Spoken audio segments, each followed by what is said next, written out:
네, 이제 곧 공매도가 다시금 시작된다고 하죠. 자, 아무래도 심리적인 측면에서 시장이 좀 어려워지는 듯한 모습이 보여지고 있습니다. 각종 여러 가지 이슈들이 나오는 가운데 자, 오늘의 강의 어떤 내용들이 들어가 있을지 지금 바로 출발해 봅니다. 네, 투자자 여러분 반갑습니다. 김종철입니다. 오늘은 제 강의 들어가기 전에 바로 조금 전에 우리 정재훈 젊은 전문가죠. 저 깜짝 놀랐습니다. 혼자서 거기서 하면서 아주 어떻게 보면 TV 방송 출연하듯이 정장을 입고 아주 열심히 하는 것 같습니다. 제가 빅픽처를 이렇게 담당하고 있으니까요. 만약에 내가 종목 상담을 좀 더 하고 싶다 그러면 정재훈 전문가. 요새 와우에 젊은 층의 전문가들이 많이 와 있으니까요. 여러분들이 사랑해 주시면 좋을 것 같습니다. 아주 인상도 굉장히 좋네요. 자, 그럼 지금부터 고고고 가보도록 하겠습니다. 드디어 그가 오고 있습니다. 뭐가? 어떻게 보면 일반 투자자한테는 반갑지 않은 손님이죠. 공매도. 사실 우리가 공매도는 이론적으로는 굉장히 긍정적인 역할을 많이 한다고 합니다. 주가가 너무 급등을 줬을 때, 소위 너무 고밸류에 갔을 때 적정하게 눌러주는 역할을 하고, 또 반면에 주가가 너무 많이 빠졌을 때는 다시 주가를 과매도 구간에서 끌어올리는 이런 역할, 특히 가장 중요한 거예요. 공매도가 재개가 되면서 가장 기대가 되는 것은 뭘까요? 그렇습니다. 바로 그들이 돌아올 수도 있다. 누구? 외국인들이 돌아올 수 있다. 이런 얘기를 많이 합니다. 그럼 외국인들이 왜 돌아올까요?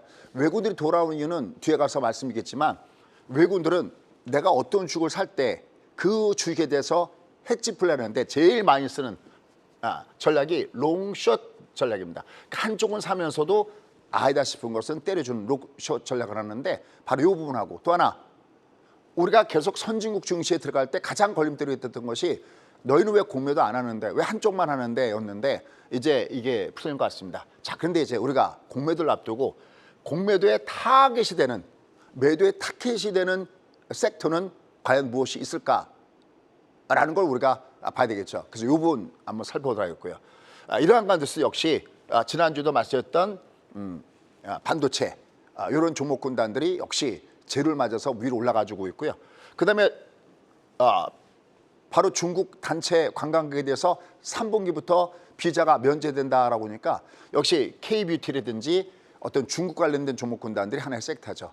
그 다음에 역시 지금의 장세에서 보면은 이 어떤 공매도의 타겟이 될 종목군들은 좀 약간 화려한 종목군들이겠죠. 그동안 주가가 어느 정도 올랐던 종목일 텐데, 그 틈새에서 음식료 종목군단들이 소리 없이 강하게 움직이는 모습을 주고 있어서 이렇게 주로 세계 종목 섹터를 중심해서 이렇게 말씀드리도록 하겠고요. 나머지 부족한 부분들은 10시 반에 디테일 방송에서 보도록 하겠습니다. 자, 그다음에 계속해서 이렇게 강조 말씀드리고 있습니다. 미 증시가 소위 과매도권에 와 있습니다.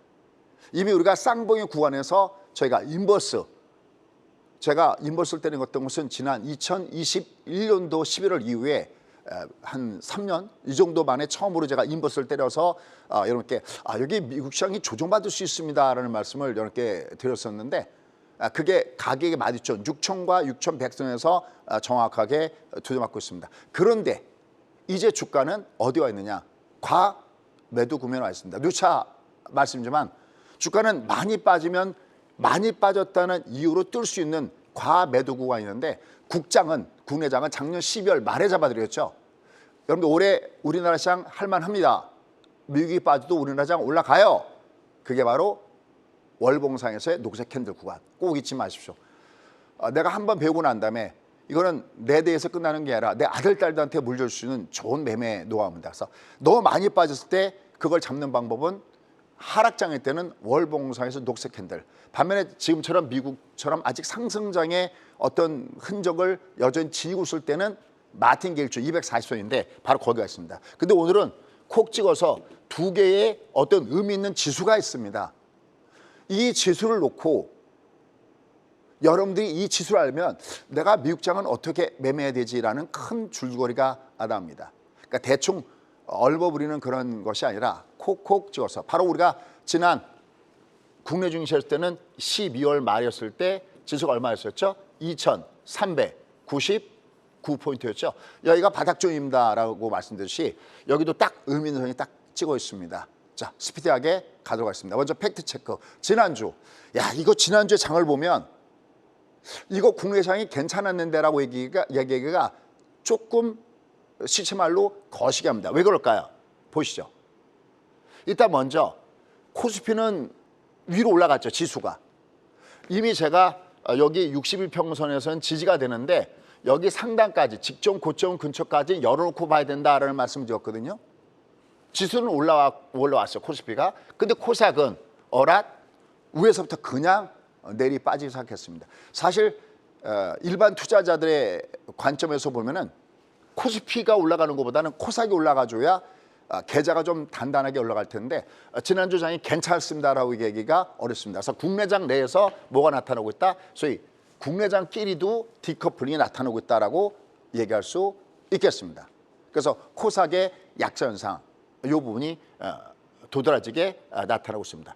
그럼 코삭 시장은 어땠느냐라고 했을 때는 물론 이제 반도체주라든지 아까 말씀드렸던 대로 수리 없이 강한 음식료 종목이라든지 몇몇 종목군들이 굉장히 강하게 저희도 지난주에 여러분께 아마 관심 종목으로 넥스틴을 말씀드렸던 부분인데 이런 것들이 뭐 주말에도 한 6% 이상 올라가고 가격이 올라가는 모습을 줬는데 다만 이쪽은 삼성전자와 SK하이닉스라든지 지수와 연결된 것 때문에 겉으로 보기에는 굉장히 화려해 보이지만 사실 안을 뜯어보면 그렇게 만만치는 않은 이런 장세 패턴을 보여줬어요. 어쩌? 그런 관서 어쨌든 코스피가 강했고 코스닥이 약했는데 역시 지난주 시장에서 떠오르는 하나가 있습니다. 뭘까요? 매에는 장사가 없습니다. 가볼까요? 이겁니다. 지난 일주일 동안의 수급을 보면은 그냥 이쪽은 빨갛죠. 여기 외국인들도 여기가 빨갛고 그다음에 기관들도 여기가 주로 빨갛습니다. 근데 이쪽은 아니죠. 파랗죠. 그죠? 어디냐면 코스닥입니다. 그러니까 코스피는 기관과 외국인들 소위 말하면 쌍끌이 매수를 해줬었고 코스닥은 기관과 외국인들이 쌍끌이 매도를 때려줬어요. 근데 여기서 우리가 살짝 이런 걱정을 조금 해봅니다. 어떤 걱정을 해보냐면은 공매도가 3월 31일부터 시작된다고 그럴 때 우리가 공매도 그러면 과거 공매했을 때 가장 많이 매물을 두드맞았던 종목군들 혹시 기억나십니까? 뭐가 떠오르십니까? 그렇죠. 2차 전지주가 굉장히 많이 두드맞았던 것이 아마 기억나실 겁니다. 또 제약바이오 종목군들이 두드맞았던 것이 아마 기억이 나실 겁니다.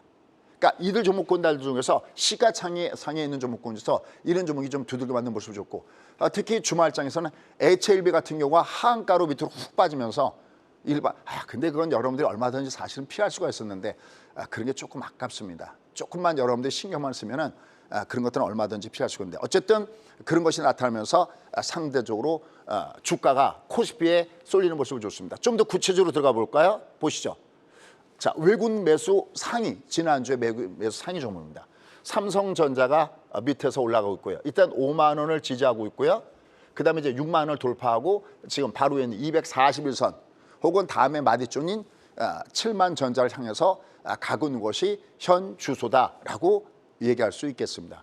그다음에 SK는 덤이죠. 같이 삼성전자와 SK하이닉스 반도체의 반장 부반장 종목군이 움직이다 보니까 지수는 당연히 위로 올라가는 모습을 보여줬습니다. 그 외에 DB하이텍이라든지 두산 에너빌리티. 근데 여기서 하나 제가 동그라미 쳐놨는데 이게 뭐냐면 자 여러분들 여기 보시면요. 이게 바로 이제 뒷구턴이에요.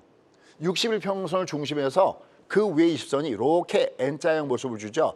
요거 용 하나만 기억해 주시면 좋겠습니다. 이 단어가 뭐냐면 파동이라는 단어예요. 그러니까 주가는 추세와 파동을 이어지고 있거든요. 상승 추세일 때는 상승 파동인 N자를 보이고요. 하락 추세일 때는 하락 파동인 역N자의 모양을 줍니다. 이거 왜 기억해 두냐면 좀 이따가 미국을 여러분이 보셨을 때 4월 2일을 중심으로 해서 미국이 이게 내려갈 때 내려가더라도 여기서 주가가 그냥 빠지지 않고 제가 이런 표현 많이 하거든요. 빠질 때야 빠지더라도 이렇게 그냥 빠지지 않습니다라고 표현하거든요. 이 파동이라는 것을 알아두시면 좀 이따 왜 그런 얘기를 했는지 여러분들 충분히 이해할 수 있을 겁니다. 그래서 팩트 체크.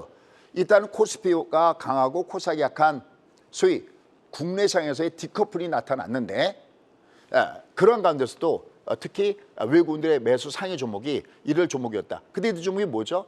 이들 종목이 바로 시총 상위권대 종목이 주를 이루기 때문에 이들 종목이 강하게 위로 올라가는 모습을 좋습니다. 자, 그러면 구체적으로 항상 스트롱 이즈 뷰티풀, 뭐가 시장의 중심에 있지?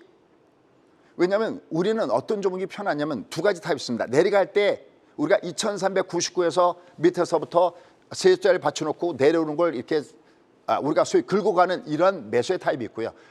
또 하나는 뭐냐면 바닥을 찍고 위로 움직이기 시작했을 때, 소위 세력들이 매집을 끝내고 움직이기 시작했을 때, 그때 강했던 종목군단들을 밑으로 조정을 줄 때, 왜냐하면 항상 밑에서 끌어올릴 때 개미 털기를 해요. 아까 그 이렇게 N자형도요, 올라갔다가 한번 후리치거든요.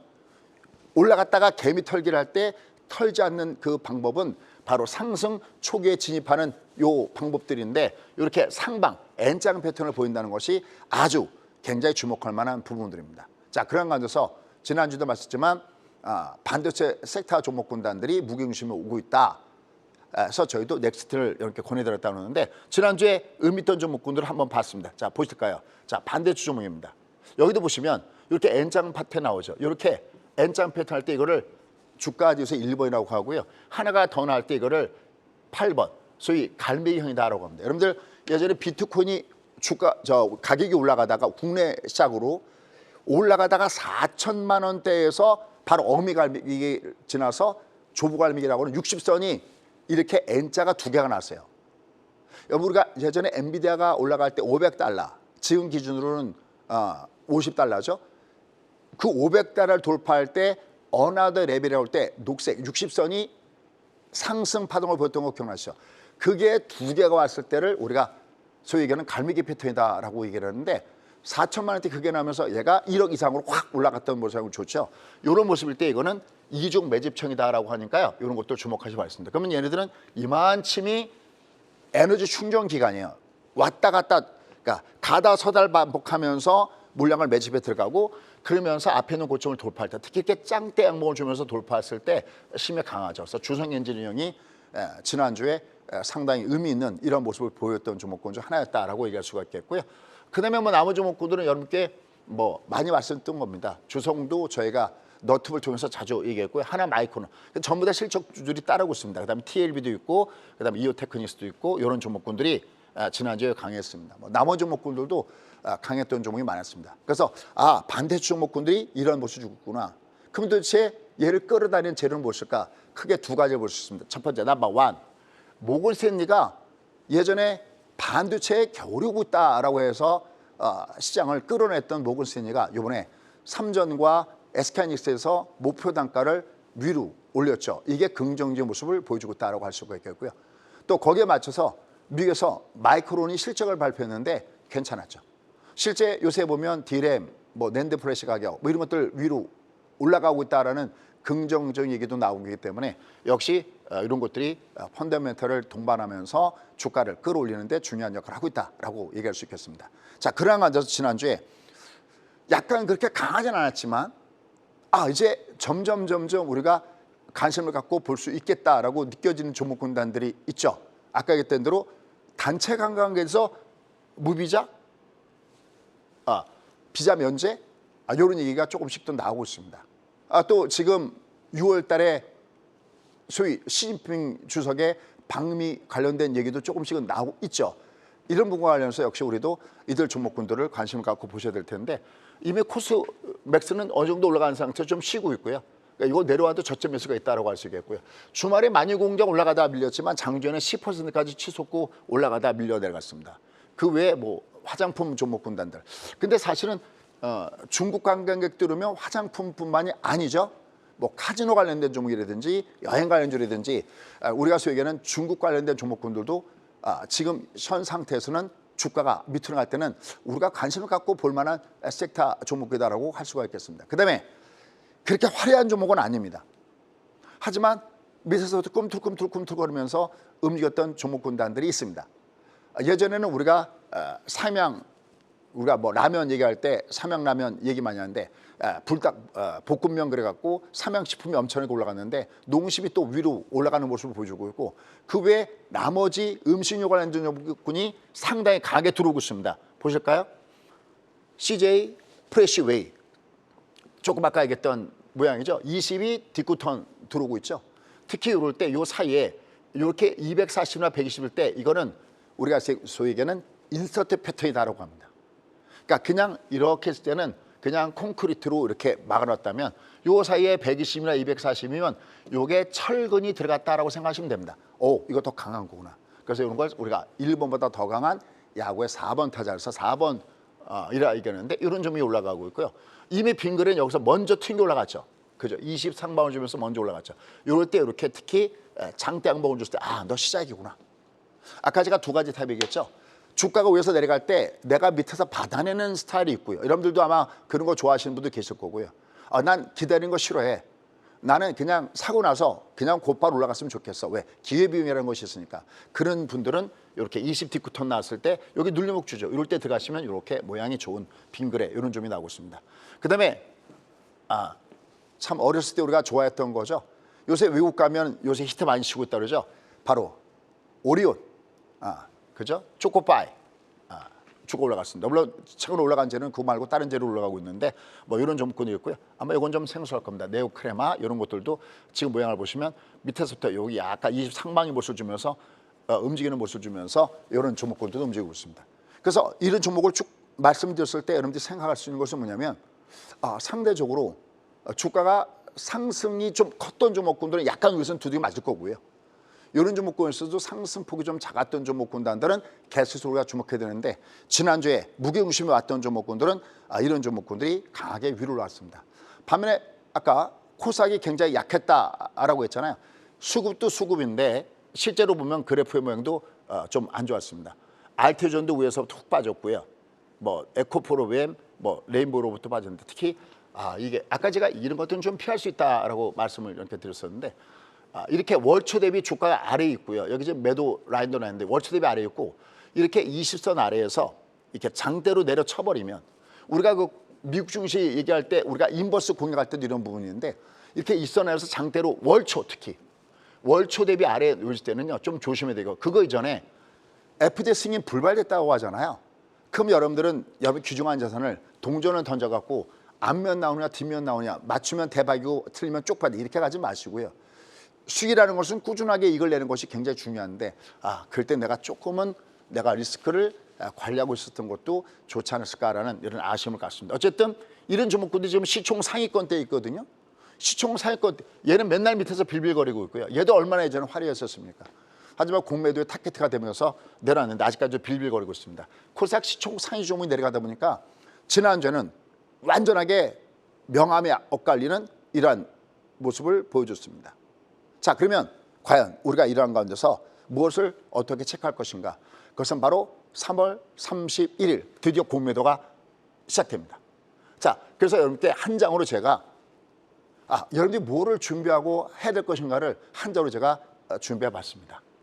자, 그러면 첫 번째, 이 공매도는 왜 다시 재개됐는데 그럴 때는 예전에 우리가 소위 얘기하는 부정이 나올 수 있는 대표적으로 무차입 공매도를 중심으로 해서 잘못된 이 불법적인 공매도가 나올 것을 상당히 개선됐다라는 것이 이번에 재개하는 이유 중에 하나다라고 할 수 있습니다. 그중에 대표적인 것이 바로 무차입 이 공매도를 방지하는 것이 첫 번째였었죠. 그래서 공매도에서 전산 셈이 완전히 갇혔기 때문에 이제는 무차입 공매도는 나타날 수가 없어라는 것이 설명인데 두고 봐야 되겠죠. 그다음에 역시 기울어진 운동장 이게 뭐냐면 기관이나 역시 일반이나 이렇게 나눠서 본다 그러면은 아무래도 이게 기관들의 이런 쪽은 유리한 쪽이 많은데 일반들은 그렇지 못했죠. 그래서 기울어진 운동장을 해소했다라는 거고요. 그다음에 너들 이번에 걸리면 죽어 해서 불법 공매도에 대해서 처벌을 강화했다. 뭐 이런 부분들 때문에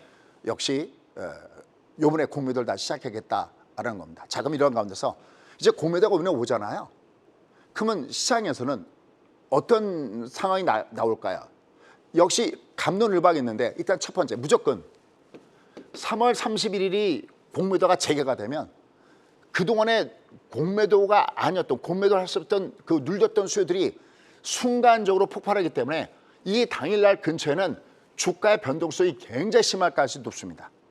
그건 일단 우리가 좀 조심스럽게 접근해 줘야 됩니다. 다만 이번에 조금 다양스러운 것들이 있습니다. 그게 뭐냐면 예전에는 무한정 롤오버였거든요. 그러니까 공매도를 때려놓고 그냥 롤오버로 계속해서 끌고 갈 수가 있었는데 이번에는 그게 안 됩니다. 90일 단위로 최대 365일 동안만 이게 맥시멈으로 찍혀 있다는 것들은 여러분이 알고 계셔야 됩니다. 요새 공매도가 코앞에 다가와 있는데 아직까지 뭐가 어떻게 변하는지를 모르시는 분들이 많이 계신 것 같아서 제가 이렇게 여러분들 한 장으로 이렇게 그냥 한 장 컷으로 이렇게 프린트해서 보시면 될 것 같습니다. 자, 그러면 역시 뭐가 타겟가 될 것이냐? 이건 당연하죠. 첫 번째는 고밸류. 고밸류 그러면 좀 안 와닿죠? 그죠? 그렇죠. 고밸류 이거 무슨 뜻이냐면 쉽게 얘기하면 너무 주가 올라가고 PR이 높아. 고퍼. 고PBR.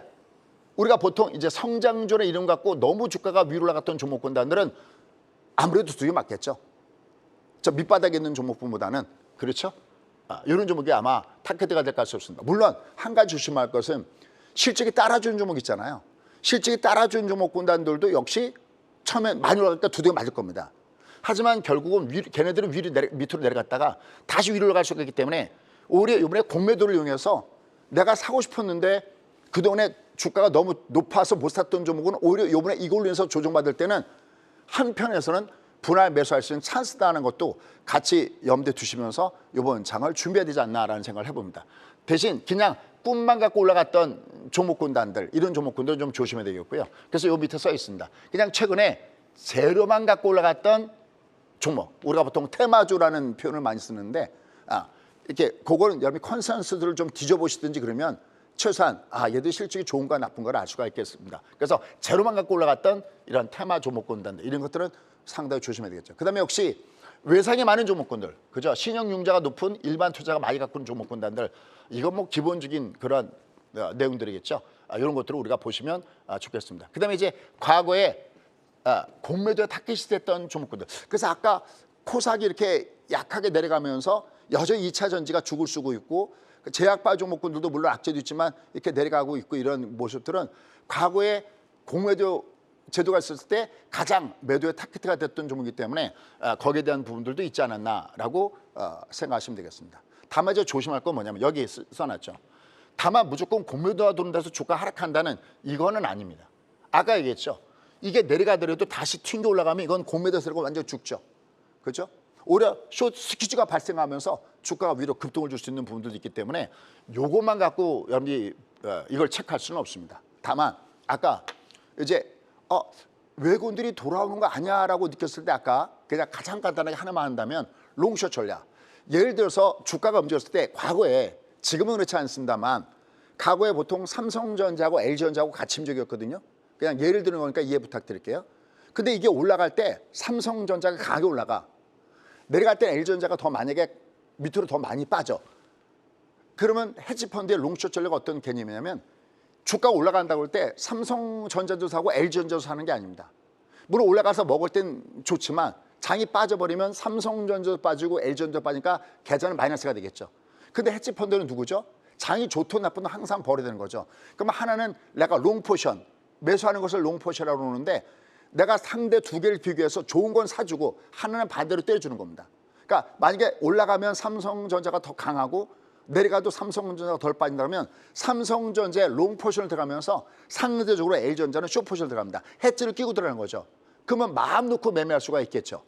그러니까 외국인들이 그동안에 이 롱숏이 안 되니까 들어오지 못했던 베팅이 작았던 외국인들은 이 숏포션을 언제든지 할 수가 있기 때문에 사주는 걸 사면서 팔 수가 있기 때문에 그로 인해서 외국인들이 들어온다라고 보시면 되겠습니다. 해지 수단이 생겼다라고 보시면 되겠습니다. 그러면 그거 말고 진짜 주가를 저 밑에 지옥구까지 끌고 내려가는 거 그걸 우리가 악성 공매도라고 하거든요. 이 악질 같은 악성 공매도 이거는 사실은 그리 많지는 않습니다. 다만 이제 우리가 심리적인 부분 그리고 저 위에 거 뭐 특히 대표적인 게 지난번에 공매도가 이게 전면 중단된 게 무차입이라는 건 뭐냐면 내가 공매도를 때리려면 주식을 빌려와서 공매도를 때려야 되는데 빌려오지도 않았는데 때린 인간들 아니겠습니까? 요 인간들 때문에 우리가 찐들렸습니다. 그래서 아무래도 이렇게 된다면 차입이 쉬우려면 아무래도 좀 대형주 종목들이 차입이 쉽겠죠. 중성 종목은 갖고 있지도 않고 때리기도 좀 어렵지 않겠습니까? 그래서 약간 좀 많이 올라갔던 종목에서 대형 종목군들이 순간적으로 약간 주가가 출렁거릴 수 있다라고 볼 수가 있겠습니다.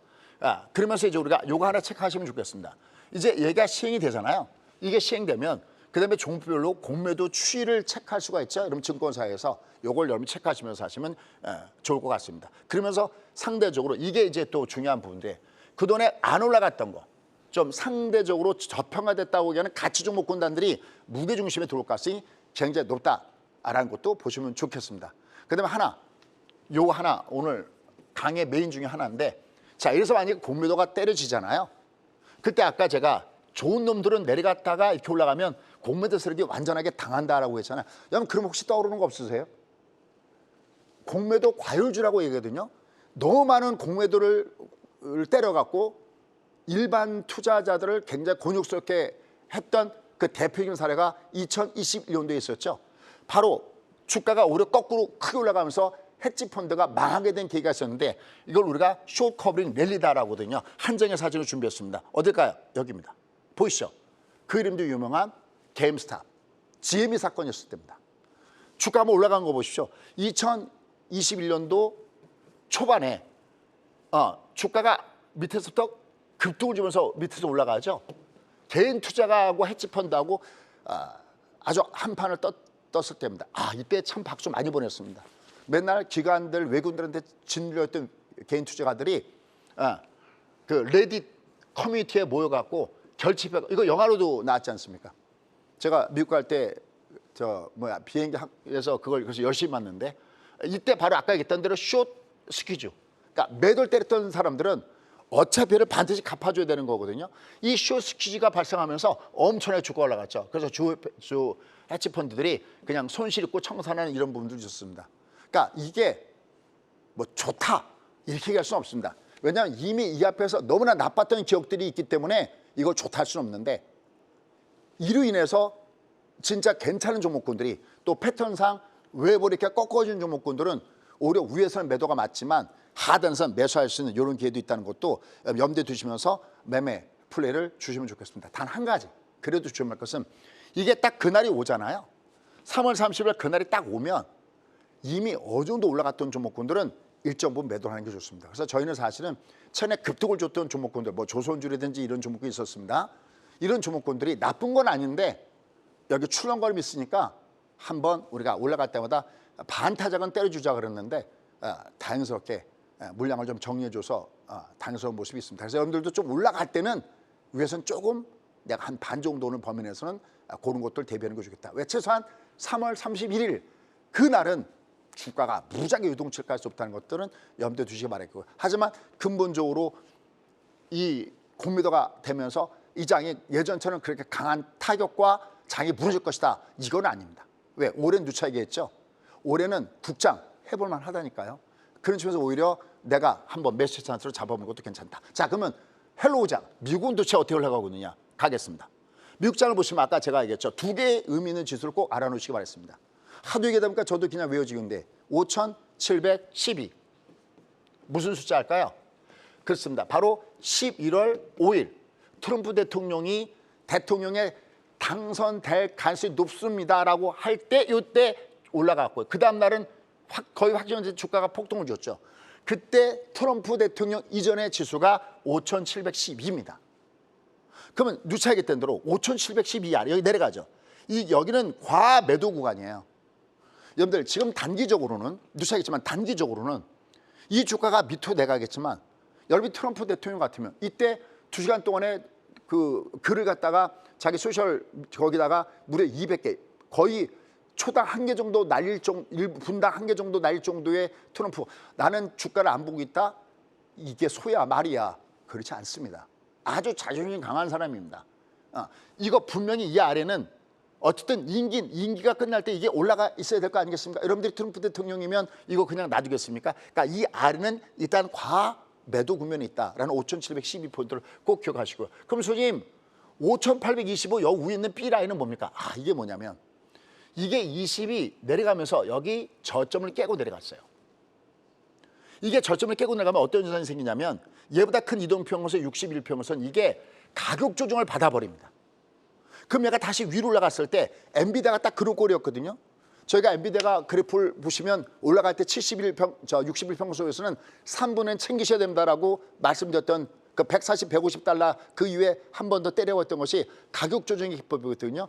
레디, 가격 조정되면 올라갈 땐 줄여야 되는 것이 있습니다. 그때 얘가 저점을 깼던 지수가 5,827입니다. 그러니까 얘가 만약에 이제 올라가잖아요.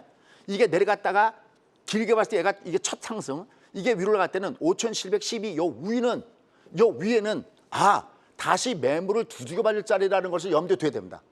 얘가 단기적으로 과다 이격에 돌았다고 해서 얘가 지금부터 갈래, 그거는 트럼프가 관세 정책을 포기해야 됩니다. 이건 지금 나타날 수가 없습니다. 하지만 그래도 여기 아래가 지나고 나면 매수 찬스인 것은 상반기는 어려워도 이게 4월 2일에 맥시멈 그 구간을 지나가면서 하반기에 뭐가 있겠습니까? 지금 원래 우리가 트럼프 대통령이 등장하면서 기대했던 것은 뭐였었죠? 트럼프 대통령 그래도 주가에 신경을 쓸 거야. 기업체들한테 우호적일 거야. 주가도 우호적일 거야. 근데 이번에 뭐만 했습니까? 악재만 먼저 터졌죠. 관세 정책을 들이밀면서. 아직 호재는 안 나왔죠. 호재 뭐가 있을까요? 그렇습니다. 하반기에 갔을 때 관세 정책이라는 부분들이 놓여져 있다는 측면에서 우리가 주목을 해봐야 되겠고요. 그다음에 이미 관세에 대한 것도 이번에 4월 2일 날 뚜껑을 열고 보면 생각보다도 이게 이번에 유연성을 갖고 대처할 수가 있다라는 얘기 나오듯이 이게 악재가 노출되는 효과와 그다음에 관세 이건 그렇게 생각보다는 깊지 않겠나라는 것이 있다 그러면은 역시 주가 흐름은 좀 더 긍정적인 모습으로 볼 수 있지 않을까라는 생각입니다. 그래서 밑으로 5,712 아래 과매도구나. 대신 얘가 막 튀어 올라오면 5,827 위에는 여기는 조심해야 되는구나. 요 두 가지를 가지고 여러분들이 매매 전략을 준비하시는 것이 필요하다라고 판단되고 있습니다. 그다음에 이번에는 이거를 하드적으로 보면은 이건 아까 제가 파동 얘기했었죠. 이건 하락 파동이 아닙니다. 쌍봉은 하락 파동이 아니에요. 보죠? 여기 이 지금 주가 요 위치를 보시면 여기입니다. 여기 2021년 그러니까 2021년 말 2022년 초 요 그래프를 꼭 공부하시기 바라겠습니다. 장은 쌍보로 끝나진 않습니다. 다만 쌍보에서 조정이 있을 뿐입니다. 그러니까 여기서도 저희도 인버스를 갖다가 갈겨드린 거죠. 인버스를 산 건 맞는데 이게 이렇게 빠지지 않습니다. 내려가다가 반드시 하락 파동을 주려면 여기 보이시죠? 요 그림입니다. 여기도 보면 240선에서 왔다 갔다. 얘가 지금 여기서부터 240선 당분간 얘는 왔다 갔다 최소한 4, 5일까지는 그러니까 올라가면 줄을 주고 내려가면 잡아주는 약간 트레이딩 구간을 왔다 갔다 하다가 결국에가 빠져도 또 올라갔다가 이렇게 빠져 이게 하락 파동이거든요. 요게 하락 파동이거든요. 요게 나타날 수가 있다는 겁니다. 얘가 본격적으로 돌린다 이 개념을 한 게 아니라 좀 더 가까이 가볼까요? 이 그림입니다. 얘가 지금 현재 240 지금 주가 여기 있는 거 마찬가지죠.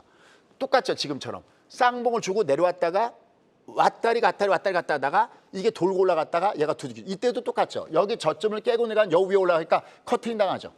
요 그림이 하드적으로 나타날 수 없습니다. 이건 물론 우리가 계속해서 대응하는 것이지 점집에서 점 찍는 것이 아니기 때문에 그건 두려워하실 필요가 없습니다. 여러분 놓쳐도 계속 제가 S로 찾아갈 그 준비가 되어 있으니까 걱정하지 마십시오. 다만 두 가지 쌍 먹을 때는 다음에 꼭 조심해야지. 항상 텐션 유지해야지. 두 번째 얘는 다음에 떠날 때 떠나더라도 하락 파도라도 줘야 되니까 들어주는 과정이 있구나라는 것을 염두에 두시고 너무 부정적인 마음으로 보지 마시기 바라겠습니다. 자, 이런 관점 우리가 받을 것들 있죠. 지난 일주일 동안에 가장 중요했던 것 중 하나가 바로 FOMC 회의였었죠. FOMC 회의입니다. 점도표상입니다. 점도표상에서 우리가 이번에 FOMC에서 금리 동결 똑같았고요. 그다음에 금리 두 번이나 전망 똑같았습니다.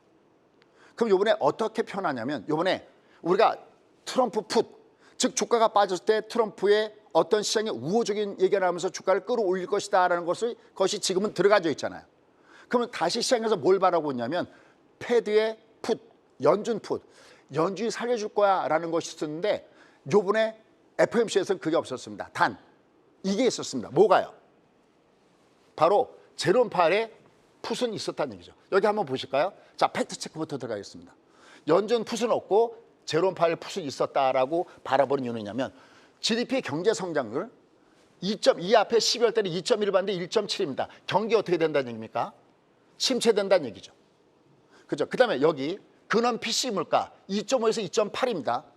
물가는 올라간다는 얘기죠. 이거 쉽게 뭐죠? 참 독특하죠.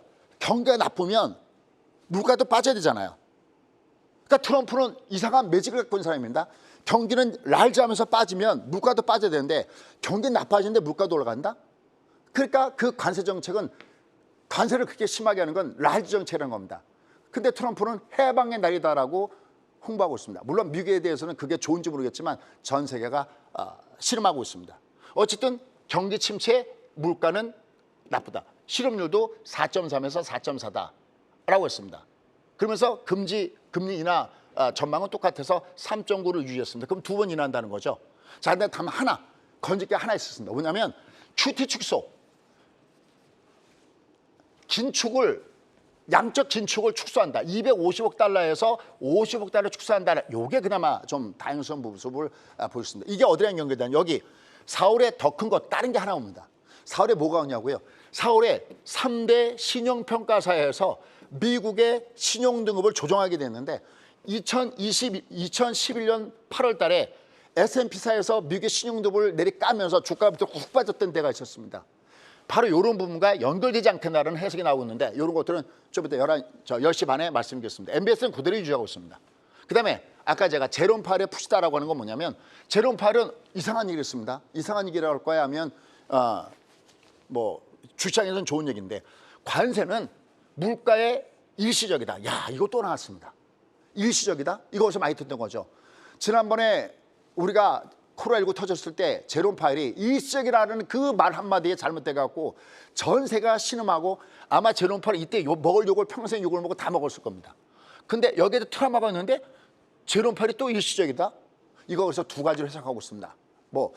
이게 내년 5월 달까지가 제롬 파웰이 임기가 마지막인데 막판에 트럼프하고 척지지 않고 잘 지내려고 하는 거 아니냐? 아니면 제롬 파웰이 이번에 여기 대해서 확신이 있나? 그리고 이번에 어떤 단어가 제일 많이 나왔냐면 불확실성이라는 단어가 엄청나게 많이 나왔습니다. 그러니까 트럼프의 이런 정책, 관세 정책은 확인되기 전까지는 전체적인 것은 관망을 시사한다는 겁니다. 지금 경기 침체하고 있는데 이거는 시민적인 부분, 즉 설문조사에서는 경기 침체로 얘기하지만 데이터 나온 거 하나도 없다는 것이 제롬 파웰의 얘기입니다. 실제로 소비 심리는 안 좋지만 소매 판매가 그렇다고 꺾인 것도 아니지 않느냐라고 하고 있습니다. 근데 이거는요, 사실 우리가 뭘 볼 수 있냐면 여기 트럼프 일기가 소환됐다고 하는데 지난 2018년도에 미국과 중국이 붙었을 때 어떻게 됐을까요? 물가를 막 폭등했을까요? 아닙니다. 우리가 관세를 높인다는 얘기는 물가를 올린다는 개념보다는 이들이 생각하는 건 물가를 올린다는 개념보다는 그 물건 들어오지 말고 그 물건 쓰지 말라는 겁니다. 미국 물건 쓰고 미국에 들어와서 공장 절하라는 개념이거든요. 그러면 그 미국에 팔던 물건들은 어떻게 될까요? 팔던 것을 어딘가 팔아야 되죠. 그러니까 딴 나라에 글로벌적으로 딴 나라에 가격을 싸게라도 팔아야 되지 않습니까? 실제로 이런 부분 때문에 철거나 이런 분들이 미국에 못 가는 것들이 유럽에 있는데 싸게 들어가고 있지 않습니까? 실제로 2018년도에 그때 이후에 물가 흐름을 보면 물가가 올라간 것이 아니라 물가가 내려갔던 흔적이 있기 때문에 이걸 가지고 제롬 파웰이 이런 얘기 하는 것이 아닌가라는 이런 생각도 해봅니다. 이것도 역시 뒤에 가서 자세하게 한번 살펴보도록 하겠습니다. 자, 이런 가운데서 역시 우리가 다음 주에 체크할 거. 지금 월요일 날은 제조업이라든지 서비스업 여기에 대해서 PMI를 좀 보셔야 되겠고요. 특히 다음 주에 중요한 것은 개인 소비 소득 지출 요게 나온다는 거. 그다음에 4월 1일 보편적 관세는 누차 말씀했던 부분과 마찬가지입니다. 자, 그러면 결론. 자, 다음 주에 우리가 뭘 받을 것인가라고 했을 때는 5일선 바디가 중요합니다. 얘는 어차피 부유하면 얘 올라가면 두대 맞게끔 돼 있거든요. 두대 맞을 때 이게 올라가다가 결자해지 5일선 바디가 나오면 얘는 조심해야 되고요. 거꾸로 코삭이 올라가려면 얘는 5일선 바디가 나와야 됩니다. 그래서 일본사에서는 5일선 바디를 보자라는 겁니다. 그럼 얘가 만약에 조정받으면 아까 했지만 조정받으면 이상한 조정일까 했을 때는 그건 아니라는 거죠. 보실까요? 지금 얘는 20은 상방을 줬죠. 근데 60은 아직 상방을 주지 않았죠. 얘는 어차피 올라가더라도 얘가 상방을 주기 위해서도 제 끝에 올라가야 되고 이게 내려도 중반이기 때문에 내려가면 다시 주가는 위로 올라가야 되는 부분이니까 조정받아도 얘는 이상한 조정은 아니다. 아란 쪽에다가 비중을 두시기 바라겠고요. 마지막 한 장 표 준비했습니다. 참 이분들을 참 좋아하는 분들이 많이 계셨을 것 같습니다. 뭐가요? 이거죠. 하나 오션이 그렇게 올라가고 하나 에어로스페이스가 이렇게 올라가고 무지하게 주가가 위로 올라갔습니다. 근데 여기서 13%나 주가가 두 배 맞았죠. 우리가 지난번에 이복현 금감원 원장의 사진을 보면서 자기의 직을 걸고 상법 개정안을 반대하는 것을 목숨을 걸고 반대하겠다라고 얘기했지 않습니까? 야, 근데 곧바로 그 다음에 하나 에어로스페이스가 3조 6천억 정도를 유상증자합니다. 이거 뭔 소리일까요? 물론 방산이 보고 투자하려고 그러니까 난 여기다가 이것 때문에 증자한다라고 하지만 시장은 그렇게 안 보는 시각도 있다라는 얘기예요. 이 부분에 대해서는 뭐 이런 얘기가 참 거시기하지만 어떻게 보면 완전하게 상법 개정안이 이게 되기 전에 바로 이런 부분들을 통해서 어떤 그 소위 얘기하는 특수 대주주의 이런 부분에 유리하게 있게 되는 것이 아니냐라고 하고 있습니다. 근데 여기 대한 힌트는요. 지난번에 고려한 사건 아시죠? 2조 5천억 증자했을 때 주주들이 반대하면서 그게 무산된 적이 있었죠. 금감원에서도 열심히 들여다본다고 하니까 한번 제대로 들여다보시죠. 자, 다음 강의 시간은 10시 반에 좀 더 디테일하게 살펴보도록 하겠습니다.